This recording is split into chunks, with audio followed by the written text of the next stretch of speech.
तीन बहनों की लालची भाभी। करिश्मा, रेशमा और मनीषा तीन बहनें हैं। उनका एक भाई भी है, मयंक। मयंक अपनी बहनों को बहुत प्यार करता है, लेकिन मयंक की पत्नी सविता इस मामले में मयंक से बिल्कुल ही अलग है। वो अपनी ननदों का जितना बुरा कर सकती है उतना बुरा करती ही रहती है और अपनी ननदों पर हुक्म भी चलाती है। करिश्मा, करिश्मा, तुमने अभी तक नाश्ता नहीं बनाया? तुम्हारे भैया को ऑफिस जाने में देर हो रही है। हाँ भाभी, बस अभी बनाती हूँ। करिश्मा, तुम ये ढीलापन छोड़ दो। कल को पराये घर जाना है। वहाँ अगर तुम इस तरह से काम करोगी तो लोग क्या कहेंगे कि माँ ने और भाभी ने कुछ सिखाया नहीं। और तुम्हारी दोनों बहनें कहाँ हैं? अब रेशमा मार्केट गई है और मनीषा सो रही है। क्या? सुबह के 8 बज रहे हैं और ये महारानी अभी भी सो रही है? ये कहते हुए सविता अपनी सास दुर्गा देवी के पास जाती है। माँ जी, देख रही हो अपनी बेटियों के तौर तरीके?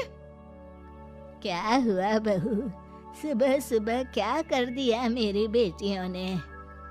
अरे एक तो अभी अभी उठकर किचन में गई है, दूसरी सुबह सुबह बाहर चली गई और तीसरी अभी तक सो रही है। क्या करूं मैं इन तीनों का? मैं तो परेशान हो गई हूँ। जा जाकर उठा उसे और रेशमा से मैं बात करती हूँ। सविता सीधा मनीषा के कमरे में जाती है और उससे कहती है, महारानी जल्दी उठो, सूरज सर पर आ गया है। भाभी थोड़ी देर और सोने दो ना, मैं रात को लेट सोई थी। वो क्या ना, यूनिट टेस्ट चल रहे हैं। शराफत से उठती है या नहीं, या फिर पानी की भरी बाल्टी डालूं तेरे ऊपर? नहीं भाभी, मुझे बिस्तर में नहीं नहाना, उठती हूँ मैं। मनीषा जल्दी से उठकर बाथरूम में चली जाती है।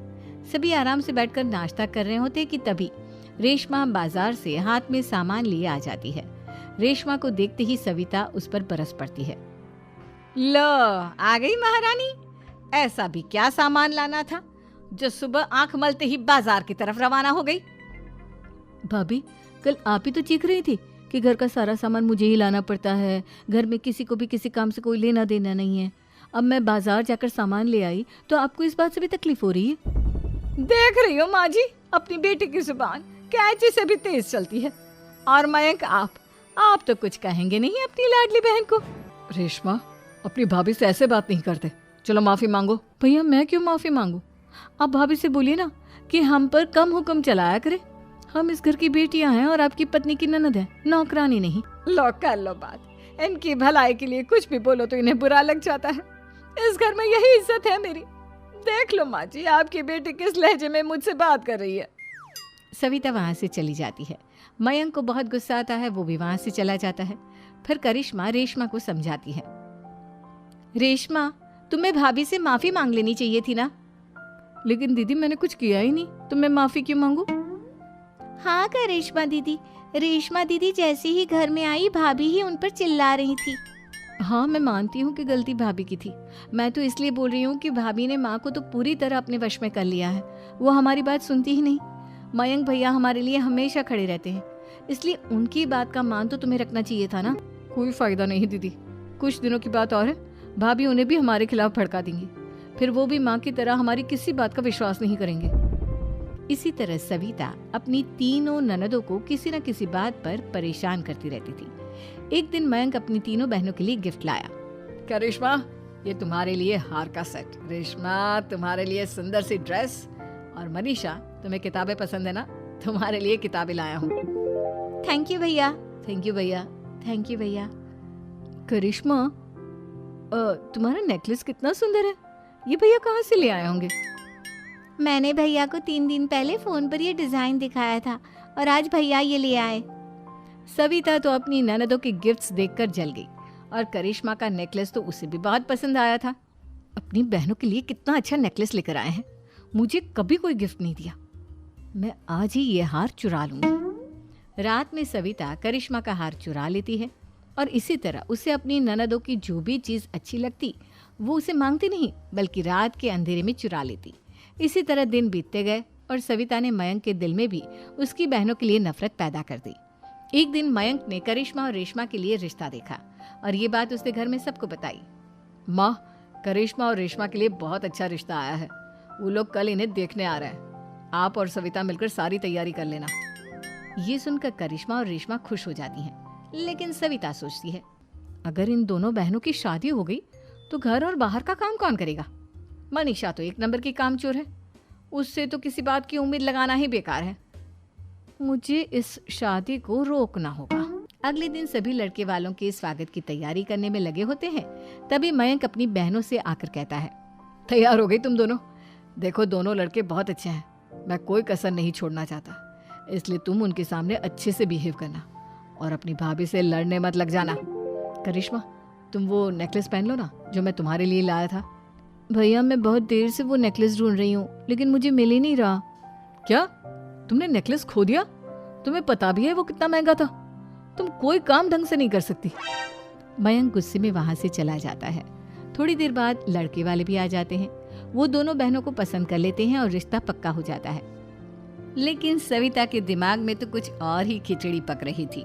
वो पंडित जी के पास करिश्मा की कुंडली लेकर जाती है और उन्हें पैसे देकर करिश्मा की कुंडली बदलवा देती है। जब लड़के वालों के पास करिश्मा की कुंडली जाती है तो वो दुर्गा को फोन करते हैं। बहन जी, हमने करिश्मा की कुंडली अपने पंडित जी को दिखाई थी। आपकी बेटी की कुंडली नहीं बल्कि दोषों का पिटारा है। देखिए, मैं और मेरे पति इन सब बातों में बहुत विश्वास करते हैं, इसलिए हम आपकी बेटी से अपने बेटे की शादी नहीं करा सकते। इस तरह करिश्मा का रिश्ता टूट जाता है और सभी घर वालों को बहुत दुख होता है। अब कविता सोचती है, चलो करिश्मा का तो रिश्ता टूट गया, अब रेशमा का भी रिश्ता तोड़ना है। क्या करूं? अब सविता आवाज बदलकर किसी अननोन नंबर से रेशमा के होने वाले ससुराल में फोन करती है। हेलो, मैं कौन हूँ कौन नहीं ये आपके लिए जानना जरूरी नहीं, बस इतना सुन लो कि रेशमा का 2 साल से किसी के साथ अफेयर चल रहा है। बस रेशमा का रिश्ता तोड़वाने के लिए सविता का इतना कहना काफी था। अब रेशमा का भी रिश्ता टूट गया। मयंक और दुर्गा देवी ने रेशमा को खूब खरी खोटी सुनाई और उससे बार बार उस लड़के के बारे में पूछने लगी। आप दोनों मुझे क्यों परेशान कर रहे हो? अरे कोई लड़का होगा मेरी लाइफ में तो मैं बताऊंगी ना, जब कोई है ही नहीं तो कहाँ से लाऊं मैं कोई लड़का? तो तेरे होने वाले ससुराल वालों को फोन किसने किया था? माँ मैं नहीं जानती किसने फोन किया था, मैं सच कह रही हूँ। मैं तो पहले ही कह रही थी इसकी लगाम खींच कर रखो, लेकिन मेरी सुनता ही कौन है। आप चुप रहिए भाभी, ये सब आपका ही किया धरा है। अब तीनों बहनों को विश्वास हो जाता है कि ये सब उनकी भाभी ही कर रही है। तीनों बहनें अपनी भाभी को सबक सिखाने के लिए एक वकील कर लेती है और घर में हिस्सा मांगना। देखो भैया, माँ बाप की जायदाद में जितना बेटों का हक होता है उतना ही बेटियों का, इसलिए इस घर के 4 हिस्से होंगे और हमें अपना हिस्सा चाहिए। मैंने तुम्हारे लिए क्या क्या नहीं किया और तुम इस घर में हिस्सा मांग रही हो? भैया, आप और माँ हम बहनों की कोई बात नहीं सुनते हो और भाभी हमारी शादी नहीं होने देगी क्योंकि उन्हें लगता है कि आप हमारी शादी में ज्यादा पैसा लगाओगे और उन्हें हम जैसी फ्री की नौकरानी कहाँ मिलेगी। तो हम भाभी के साथ तो रह नहीं सकते, हम बहनों को अपना हिस्सा चाहिए। अरे तुम्हें शर्म आनी चाहिए अपनी भाभी पर ऐसा इल्जाम लगाते हुए। वो तुम्हारे बारे में कितना सोचती है। हाँ माँ, भाभी हमारे बारे में बहुत सोचती है, दिन रात बस यही सोचती रहती है कि किस तरह से अपनी तीनों ननदों को परेशान करूं और कभी मुझे पढ़ने भी नहीं देती।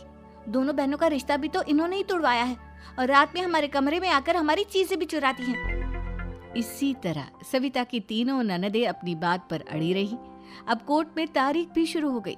जब सविता को लगा कि उसकी तीनों ननद इतनी आसानी से नहीं मानने वाली, तो उसने अपने पति और सास को सारी सच्चाई बता दी और अपनी तीनों ननद से माफी मांगी।